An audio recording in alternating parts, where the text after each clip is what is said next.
გაბრაზებული ვარ. ხო, გაბრაზებული ვარ არა, ხო, მაგალი ნათქვამია, მაგრამ მაინც.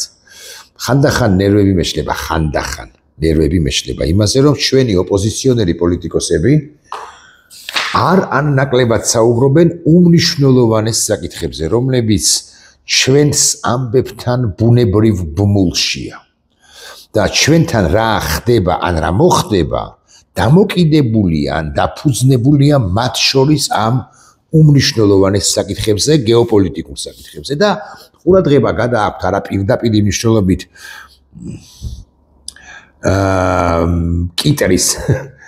კიტრის ჩამოტანაზე კახეთიდან თბილისში. არა, ასე არა, ამაზე არ ლაპარაკობენ რამდენიც მახსოვს, მაგრამ აი მეორე ხარისხოვან თემებზე კი და ამგვარ ტექსტები აქვს თუკი ბოლო 12 წელია, 13 წელია, ერთი და იგივე 5 წლის წინანდელი ტექსტი რო აიღო, რომელიმე ერთი პოლიტიკოსისა და დაადარო შეადარო დღევანდელ ტექსტს ამავე პოლიტიკოსისა, არსებით სხვაობას ვერ ნახავთ, უბრალოდ ოდნავ გაჭაღარავდა, ან ოდნავ თმა გასცვივდა რომელიმე პოლიტიკოს, ოდნავ მეტი ნაოჭი აქვს. და სოფლიოში რაც ხდება რეგიონის მასშტაბით, ან სოფლიო მასშტაბით, ხო? ეს პროცესები ჩვენზე ახდენს გაზეგავლენას და მოახდენს კიდეც. და მე ვისურვებდი, რომ უკლებლი ყველა პოლიტიკოსი, ან ბევრი მათგანი ჩვენ გვიხსნიდეს რა ხდება სოფლიოში. რეგიონში რა ხდება. ირან-ისრაელის თაობაზე აფიქსირებდეს საკუთარ პოზიციას არა სადღეგრძელოს დონეზე, რომ ისრაელმა უნდა გაიმარჯვოს აბარა, არამედ ჩვენ როგორი ურთიერთობა უნდა გქონდეს სამომავლოდ ირანთან. აი, ირანელები რო არიან, უკვე ვინც არის საქართველოში, მათთან როგორი ურთიერთობა, როგორ პოლიტიკას მათთან იმართებაში შევიმუშავებთ და მე ვისურვებდი, რომ ყველა ბარიერ გადალახული და არა მხოლოდ ბარიერ გადალახული, ეხლა ეს სიგიჟია, ეს ბარიერის გადალახვაზე საუბარი საერთოდ გაყალბებული არჩევნების გათვალისწინებით, მოკლედ ყველა მეტნაკლებად სერიოზული პარტია და პოლიტიკოსი ამ თემაზეც ლაპარაკობდეს ოღონდ თვით ინიციატივით. და არა ისე ჟურნალისტი რომ ჩაეკითხება ხოლმე ამაზე არც ეკითხებიან ამგვარ საკითხებზე, მაგრამ მაინც. არ მინდა ვთქვა, რომ ყველა დადუმებულია. გამახსენდა რამდენიმე პოლიტიკოსი, ვინც თვით ინიციატივით, ამას ძალიან მნიშვნელოვანი სიტყვა, ამას დიდი მნიშვნელობა აქვს, ამაზე ამახვილებს ხოლმე ყურადღებას, მაგრამ აი ცოტა თუ ამგვარი. მე ხელთ მიპყრია, ხელთ მაქვს ესე რენდა მომღებული ჟურნალებია. ჟურნალი The Economist 2021 წლის 17 ივლისის გამოცემა. პირველ გვერდზე არის ამგვარი სტატია, წავიკითხოთ. ბაიდენის ჩინური დოქტრინა. ბაიდენის დოქტრინა ჩინეთთან იმართებაში. რო გადაშლი, ხო, აუცილებლად ნახავ ძალიან აი ბაიდენს New China Doctrine, ხო? წაიკითხავ და ეს არც თუ დიდი სტატია, ერთი გვერდია, პატარა, ბაიდენის პატარა ფოტოკა და ამას ახლა ამის ხო ფესუში ხო წაიკითხავ ამას. 2021 წელს ხო არ გრძელდება, არა. 2021 წელს ხო არ გრძელდება, იმიტომ რომ ეს წითელი კუბიკია, ესე იგი დასასრულის ნიშანია, წერტილია დასმული აქ. ბაიდენი წასულია. 21 წელს ამ თემაზე როგორი დოქტრინა ჰქონდა შეერთებული შტატების ლიდერს ჩინეთთან იმართებაში, არავის არ უსაუბრია ქართველი პოლიტიკოსებიდან, მაგრამ ტრამპს ხო აქვს რაღაც დოქტრინა. გაგიგონიათ ქართველი პოლიტიკოსების ორი სიტყვა ამასთან დაკავშირებით, კარგი ჩინეთის შორს არის, მაგრამ თლად ეგრე არ არის. ჩინეთს აქვს თავისი სტრატეგიული, მე ესე ვიტყვი, მაგრამ თუნდაც სხვაგვარად ვიტყვი, ეკონომიკური ინტერესები. და როსწუხს თქვენი ამორჩეველი მათ შორის იმაზე, რომ აი რამდენი ჩინელია ქვეყანაში. ან რამდენი ჩინელი იქნება ქვეყანაში. ამაზე ორი სიტყვა გითქვამთ, გასაგებია, რომ ზარქუას არ უთქვამს, იმიტომ რომ ზარქუას ტვინი აქვს. და ვისაც ზარქუას ტვინზე უფრო დიდი ტვინი აქვს. მან არ უნდა თქვას სამი სიტყვა, ჩინეთის შორს არის გავიგე, მაგრამ მაგალითად იმაზე, რომ ტოლვილები მაღალი ალბათობით მოაწყდებიან, ტოლვილები ირანიდან, მოაწყდებიან საქართველოს სახელმწიფო საზღვარს. მე დღეს მითხეს, რომ სარფზეო ბევრი ირანელიაო, მე მეპარება არც გადამიმოწმებია, მაგრამ სარფზე იქნება თუ სადახლოში, ხვალზე თუ მალე არ დასრულდა ისრაელ-ირანის კონფლიქტი, და არ დასრულდა ისე როგორც ისრაელს უნდა, ანუ აიათოლების რეჟიმი თუ არ დასრულდა, თუ არ მოყომარდა, განდევნეს ან დაბრიდეს, ხო, მოაწყდება ომისაგან დაღლილი, შეტევებისაგან დაღლილი ჩვენ სინამდვილეში 77,000 ირანელი ლტოლვილი და გასაგებია რომ ზარქუ ამაზე არაფერს არ ლაპარაკობს და არც ზრუნავს, მაგრამ თქვენ რო იყოთ ხელისუფლებაში, ჩვენ შინდარჩეს რას იზამდით? ოღონდ ამასთან დაკავშირებით თვით ინიციატივით უნდა თქვათ ხოლმე სიტყვები. ბაიდენს New China დოქტრინზე ცხადი არ ვისაუბრებ და არც ტრამპის ჩინურ დოქტრინაზე არ ვისაუბრებ. უბრალოდ მე მინდა ვთქვა რომ ორებელი და ამორჩეველი საკმაოდ მათ შორის სოფლად არ არის მაინც და მაინც ორიენტირებული სოფლის მეურნეობის იმ პროგრამებზე, რომლებიც თქვენ გაქვთ და რომელთა მიხედვითაც სოფლის მეურნეობა ვერ გამოსწორდება მეგობრებო ქვეყანაში. რაც არ უნდა კარგი სიტყვები ვთქვათ. ბიძინა ივანიშვილს ისეთი კარგი სიტყვები ჰქონდა და ისეთი კარგი ბრჭყალებში პროგრამები ჰქონდა, რომ ვერ გაეჯიბრებით. ყლაბ აი მხანად მოსახლეობამ, თოხლა მოსახლეობის ნაწილმა, თოხლა განა არა. მაგრამ იმ სწორედ იმის გამო რომ თოხლა და ბიძინა ივანიშვილმაც კი ვერ შეასრულა დანაპირები, თქვენ სოფლის მეურნეობის პროგრამას აბა ვინ დაუჯერებს, ასე ვიკითხავ. ამიტომ გლობალური საკითხები, რეგიონული საკითხები, უკრაინასთან დაკავშირებით თქვენი მოსაზრებები, ძვირფასო ოპოზიციონერებო, რომლებსაც არ გაკრიტიკებთ. როგორ ურთიერთობას ავაწყობთ უკრაინასთან შავი ზღვის კონტექსტში? მაგალითად, აი, სატრანსპორტო მიმოსვლა, სავაჭრო ურთიერთობები დღევანდელ მდგომარეობაში უკრაინასთანაც კითხვალ რომ ჩატარდეს არჩევნები ოქტომბერში და ნოემბრის 14-ში ხელისუფლებაში მოხვიდეთ მართლა. როგორი უნდა ააწყოთ? აი, 26 წლის მარტში როგორი ურთიერთობები გვექნება? გავიგერო ზელენსკისთან ჩახვალთ. მაგრამ ეკონომიკასთან ეკონომიკური ურთიერთობები როგორი იქნება? რაც ვთავაზობთ უკრაინას? ვთავაზობთ თუ არა? ჩვენ რას ვთავაზობს ის? აღარ ვლაპარაკობ იმ პრობლემებზე და საკითხებზე, რომლებიც ერთობმნიშვნელოვანია, გადავალავთ თემაზეც. ძალიან მნიშვნელოვანია რეგიონულ კონტექსტში. სომხეთი ცდილობს ჩვენს ჩანაცვლებას. ჩვენი მისია, როლი მისიის ნაწილის მაინც აღებას საკუთარ თავზე. ლიდერი სომხეთისა, ფაშინიანი, პატრიოტი სომხეთისა. ის ყველაფრის მიუხედავად წარმოიდგინეთ, ამდენად ხელად კივილებია სომხურ საზოგადოებაში მე-20 საუკუნის 10-იან წლებში მომხდარი გენოციდისა და გამო. ხვდებით რაზეა ლაპარაკი? არც ერთი ხელისუფალი ლევონ ტერპეტროსიანი დაწყებული და დამთავრებული რაღაც სხვებით, ხო?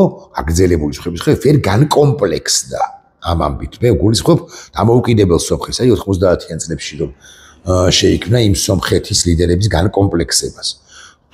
უზარმაზარი დამღა, ხო ეს დაღია თუ ნებოთ ასე ვიტყვი. ფაშინიანი ნახეთ ამ ყველაფრის მიუხედავად ჩადის და ხვდება ერდოღანს. უმნიშვნელოვანესი ამბავია. რაზე ხვდებაო, ვინმე იკითხავს, თქვენი პოზიცია ძალიან საინტერესოა. ეგრამაგის პასუხია. მე გეტყვით რაზე ხვდება. ეს არის სომხეთის დამოკიდებულება იმასთან დაკავშირებით სომხეთის დამოკიდებულება იმასთან დაკავშირებით როგორ უნდა გაჭრას გზა პუტინის შემომხვდა ამასობაში და გული გამისკდა კიდევ ერთხელ, იმიტომ რომ ის შლეგია და გიჟია, სიტყვას თქვით წავიკითხავ და ამიტომ შევჩერდი, ხო? დღეს შედგა ისტორიული შეხვედრა სტამბოლში. დოლმა ბახჩეს სასახლეში სომხეთის პრემიერ-მინისტრი ნიკოლ ფაშინიანი ურთიერთობების დალაგების მიზნით ეწეა უძლიერეს ლიდერს რეჯეპ ტაი ერდოღანს. შეხვედრის დასრულების შემდეგ ფაშინიანმა ჟურნალისტებს ერდოღანთან კომუნიკაციის შესახებ მოკლე კომენტარი მისცა. თურქეთი და სომხეთი ერთმანეთისთვის საფრთხეს არ წარმოადგენენ. აქ ალბათ უფრო ზუსტი თარგმანია, ზუსტად ჟღერს ასე უნდა წავიკითხოთ, რომ აღარ წარმოადგენს თურქეთი ჩვენთვის საფრთხეს. ჩვენი ინიციატივით შეთავაზებული მშვიდობის გზაჯვარედინი არ შეაჩერებს თურანის კორიდორს. თუ წყალია, ის ყველამ ერთად უნდა დავლიოთ. არაჩვეულებრივი, კონცეპტუალური გამოთქმა, ხო, ფრაზა. საუბარია ზანგეზურის დერეფანზე. ეხლა მე ცოტა მოგვიანებით გვიტყვი და ეხლა მივიტყვით უგნებავთ. რომელზეც აზერბაიჯანი ითხოვს უშუალო სახმელეთო კავშირის დამყარებას, ხო, სახმელეთო კავშირის აკონტროლებას, სახმელეთო კავშირის მიღებას. ნახეჩევანის ექსკლავიდან აზერბაიჯანის ძირითად ტერიტორიამდე. აზერბაიჯანი ნახჭევანისკენ გაწყვეტილი ქვეყანა ერთმანეთთან ძირითადად აზერბაიჯანი და ნახჭევანის ოლქი. და აზერბაიჯანი ითხოვს რომ როგორმე გავიდეს ნახჭევანზე და მე დაუკავშირდეს თურქეთს. ხო და ეს არის უმნიშვნელოვანესი ამბავი თურქეთი ცდილობს აზერბაიჯანთან ცალკე და თურქეთთან ცალკე და ორივესთან ერთად ურთიერთობების დალაგებას და თუ ეს რთული რელიეფია, რთული იქნება რაღაცა ინფრასტრუქტურული პროექტების განხორციელება, რთული იქნება სატრანზიტო პროექტების განხორციელება, არავინ კამათობს. მაგრამ თუ ეს ხაზი გაიჭრა ჩვენ ასე რომ მოგქონდა თავი ყოველთვის რომ ჩვენ ვართ უალტერნატივო შუადერეფანი გზა, ჩვენი მისია როლი, მოდი ასე ვიტყვი, ოდნავზე მეტად მინავლდება, ოდნავზე მეტად გაუფერულდება. არა და დღესაც კი საუბარია იმაზე რომ შუადერეფანი უნდა იყოს საქართველოს უმნიშვნელოვანესი რეგიონია. ამ ფუნქცია მისიასაც კი მოწყვეტილი რუსეთისაგან სომხეთი წაიღებს საკუთარ თავზე და დალაგდება ეს სამთა კავშირი, ასე ვიტყვი, თურქეთი, აზერბაიჯანი, სომხეთი. არავის არ სჭირდება მოტოვებულია შავი ზღვის ქვეყანა კი არის მაინც, მაგრამ მაინც საქართველო. მოტოვებულია რომ მიგდებულია. ეს არ ნიშნავს იმას რომ ბაქო-ჯეიხანი გადავა იქ და არ გადავა რა თქმა უნდა. ეს არ ნიშნავს იმას რომ შახდენიზი გადავა იქ და საკურვილი არ გადავა, მაგრამ პროექტების მნიშვნელოვან ნაწილს წაიღებს რა სომხეთი, ჩვენი მისია შემცირებული იქნება და პოლიტიკოსებს უბრუნდები. რაც ვაპირებთ. სომხეთს ხო ვერ გავანაწყენებთ, აზერბაიჯანს ხო ვერ გავანაწყენებთ, მაგრამ თქვენ რო იყოთ ხელისუფლებაში, რაც იტყოდით ამასთან დაკავშირებით. როგორ იტყოდით, როგორ იმოქმედებდით. ესე იგი, ახეთ გამოვყავით სამი საკითხი. ჩინეთის დოქტრინა, ბაიდენს ჩაინა დოქტრინზე არ ვლაპარაკობ ახლა. როგორი მიდგომა გვექნებოდა ჩვენ ჩინელების, ჩინეთის ექსპანსიონისტური მაინც ესე ვიტყვი, ეკონომიკური პოლიტიკის მიმართ. რუსეთთან მიმართებაში როგორი მიდგომა იქნებოდა, მე კი ესეც საინტერესოა, ცხადია თქვენ რო იყოთ ხელისუფლებაში. უკრაინასთან მიმართებაში როგორი პოლიტიკა იქნებოდა, ირანიდან რო ტოვილები იქნებოდნენ და იქნებიან როგორი პოლიტიკა იქნებოდა. ზარქუას, იმიტომ არ გველაპარაკებ ამაზე რომ ზარქუას twini აქვს და მდინარაძის კი მდინარაძისა. და ყველა არის გამობიძინებული და გამობიძინებულებს კი არ ველაპარაკები ახლა თქვენ მინდა ამიხსნათ რომ მე მომრჩეველს მითხრათ თქვენ როგორ უყურებთ ამ რეგიონალურ ან გლობალურ საკითხებს. ჩვენთვის მნიშვნელოვანს ვენესუელაზე ხო არ გიკითხებით, თუმცა რატომაც არა უნდა გკითხოთ კიდეც პრინციპში საინტერესო იქნება თქვენი მიდგომები არაც ვენესუელასთან მიმართებაში ალბათ მაინც ნაკლებად, მაგრამ მაინც. ხო? როგორი იქნება თქვენი საემიგრაციო პოლიტიკა და ასე შემდეგ და ასე შემდეგ. ამ ყველაფერს კიდე დამატებით სხვა რამითომაც ვიტყვი და მე დაგპირდით რომ მე ვისაუბრებდი, ბოდიშ ვიხდი ახალგაზრდა კაცის გვარი დამავიწყო და ამასობაში ჩავხედავ თქვენის ნებართვით, იმიტომ რომ ფორმულას ნამდვილად უდევს ფორმულა. შევედით ფორმულაში. მე უნდა ვისაუბრო ლევან დავითაშვილზე. ეკონომიკის მინისტრის ყოფილი მოადგილე დააკავეს და ეხლა მოусმინოთ ბუდიში. ახლა როგორც ირკვევა და როგორც ეს სპიკერებმა აღონისწებამდე ერთი დღით ადრე გაიგეს Global Tech Weekend თბილისი 2025-ზე გამომცემლებს პოლიტიკური შინაარსის განცხადებების გაკეთება ეკრძალებათ. კერძოდ ღონისძიების მონაწილეებს უგაცრავად. სამსახურეობრივი უფლებამოსილების ბროტად გამოყენებისა და მილიონობით ლარის უკანონო შემოსავლების ლეგალიზაციის ფაქტებზე სასამართლოს განჩინების საფუძველზე დაკავებულია საქართველოს ეკონომიკის და მდგრადი განვითარების მინისტრის ყოფილი მოადგილე რომეო მიქაუტაძე. ხა მე გეტყვით ვინ არის რომეო მიქაუტაძეზე არ ვიცი უბრალოდ რა კონტექსტშია ეს ყველაფერი მნიშვნელოვანი. დღეს გავიგე მე ერთი ამბავი და რომეო მიქაუტაძის დაკავებაც არ არის შემთხვევითი ამბავი ეკონომიკის მინისტრის მოადგილე 17-18 წლებში. რომეო მიქაუტაძე იყო საკმაოდ ახლო პირი, ახლო მდგომი, დღეს ვიცე-პრემიერი რომ არის და ერთადერთი რესურსი რომ არის არასიმპათიური ხაზს უსვამ. ყველა ოპოზიციონერი, ყველაზე ცუდ ოპოზიციონერზე უარესი. მაგრამ ქართულ ოცნებაში ყველაზე ბჭყალებში თუ ბჭყალებოდ სიმპათიური განეწყობი ქართულ ოცნებაში რო განეწყობი მის მიმართ სიმპათიურად ლევან დავითაშვილის. საკმაოდ ახლო თანაგუნდელი. ლევან დავითაშვილის ფრთის წარმომადგენელი. ხო და დღეს გავიგე ინფორმაცია იმის თაობაზე რომ ლევან დავითაშვილი რომელიც ცოტა ხნის წინ იმყოფებოდა შეერთებულ შტატებში ირაკლი კობახის და და ჩემს ვაკეთებდი ამ პროგნოზს და ამგვარი ინფორმაციას მქონდა რომ ლევან დავითაშვილის შესაძლოა ბიზნესს გადაეყვანა პრემიერ-მინისტრად და ეს არ შედგა. ანუ ჩემი პროგნოზი, ჩემს წყაროების მიერ მოწოდებული ინფორმაცია არ ახდა ლევან დავითაშვილს. გავბედავდა ვიტყვი ხმამაღალი იქნება, მაგრამ მაინც მინიმუმ მოხსნას და მაქსიმუმ დაჭერასაც კი უპირებდა. ხელისუფლების, ძალაუფლების კონცენტრაციას ახდენს ირაკლი კობახიძე თუ ეს ასე მოხდა.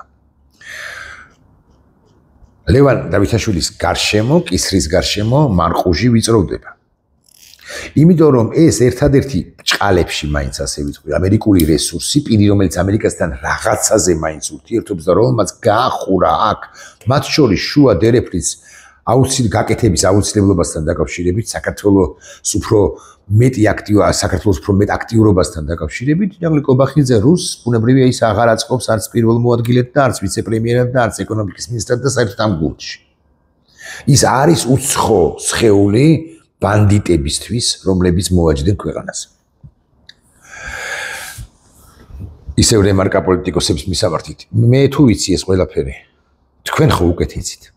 მე ლევან დავითაშვილის ადვოკატობას არ გთხოვთ, მაგრამ პრევენციული განცხადებების გაკეთება ხომ არ იქნებოდა ცუდი, ხომ არ იქნებოდა, ხო კარგი იქნებოდა. რომ ჩვენს ხელთ არსებული ინფორმაციით გავოდის ბადრი ჯაფარიძე. ლევან დავითაშვილი, რომელსაც ჩვენ ვაკრიტიკებთ, ცხადია აბარა, მაგრამ ლევან დავითაშვილსაც კი ხსნის ირაკლი კობახიძე და ბიძინა ივანიშვილი ამით კიდევ ერთხელ ადასტურებს, რომ ის საბოლოოდ გადაბარგდა რუსულ ნავში. ძნელია? ეს ის ლევან დავითაშვილია, რომელიც სხვათა შორის ფერკრთალად, მაგრამ უჭერდა მხარს ანაკლიის პორტის მშენებლობას. ეს ის ლევან დავითაშვილია, რომელიც ამბობდა, რომ ამერიკელების შემოსვლაც კარგი იქნება ანაკლიის ღმასყლოვან პორტში. მაგრამ რუსულმა სპეცსამსახურებმა ირაკლი კობახიძეზე კიდევ ერთხელ მოახდინეს ზეგავლენა და ლევან დავითაშვილსაც კი ხსნიან. ჩინეთი, ირანი, ირანელი ტოლბილები, უკრაინასთან ურთიერთობები, რუსეთთან ურთიერთობები სამომავლოდ თქვენ რო ხელისუფლებაში იყოთ. და ასე შემდეგ, ეს გასაგები ამაზე არ ლაპარაკობთ, მაგრამ აი მაგი დაზედებს ამბავი, რომ დაკავებულია ეს პირი და მათი ან ჩვენი ინფორმაციით ლევან დავითაშვილსაც კი მოხსნის ირაკლი კობახიძე. და მთლიანად ბანდიტებს დაეყრდნობა. ლევან დავითაშვილი ცუდი მინისტრია, მაგრამ ბანდიტიაო ვერ ვიტყვით. ასეა? მე მგონი რომ ასეა. ლევან დავითაშვილის ადვოკატირებას ცხადი არ გთხოვთ.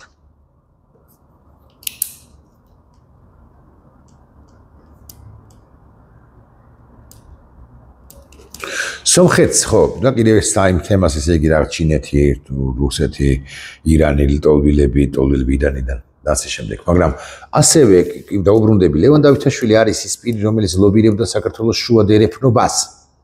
საქართველოს როლს შუა დერეფანში. ეს დერეფანი ახლა ყველაფრის გათვალისწინებით იმგვარი პაზლი ლაგდება, რომ აიყოფა ორად, ესე ვიტყვი.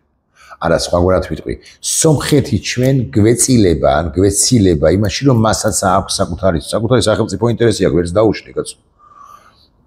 ის თურქეთთანაც კი ალაგებს ურთიერთობას. განკომპლექსდა. აღარ აქცევს ყურადღებას გენოციდის ამბავს 10-იან წლებში გასული საუკუნისა. 100 წელზე მეტია გასული, 110.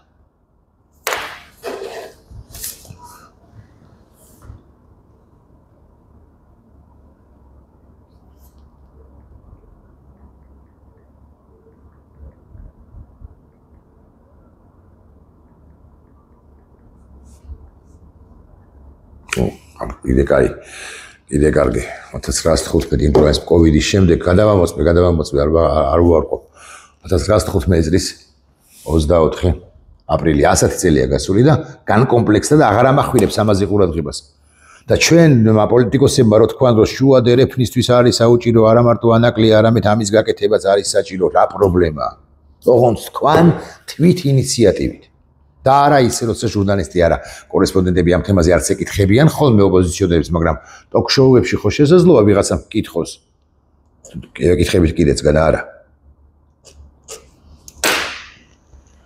ამაზე არ ლაპარაკობთ სამწუხაროდ და ლაპარაკობთ გავიგე ყველაფერი მნიშვნელოვანი ლაპარაკობთ იმას რაზეც ლაპარაკობდით 10 წლის წინ. დავასახელო რომელიც თქვენგან ლაპარაკობს იმას რაც ეს ლაპარაკობდა 10 წლის წინ, ზუსტად ისევე სხვადასხვა. დავასახელე. რიგარეში არჩევნები უნდა ჩატარდეს 2021-ში არ ლაპარაკობდით ამას? მე ლაპარაკობდი, განა მე საკუთარ თავს ვიქებ ან ვამბობ რომ მე რა მაგარი ვარ. არა, მეც იგივეს ლაპარაკობდი, მაგრამ ხომ არ შეჯობს აი თვითკრიტიკულის რომ ვიყო რომ ჩვენ გავაფართოვოთ მსჯელობა სხვა საკითხებზეც ვილაპარაკოთ. მათ შორის სოფლიო მოვლენებზე მეთქი გამიგრძელდა ეხა ეს ვიდეო ბლოგი და ერთ და იგივე რამეზე ლაპარაკობ, მაგრამ ამის თქვა კი მინდა. ნახვამდის.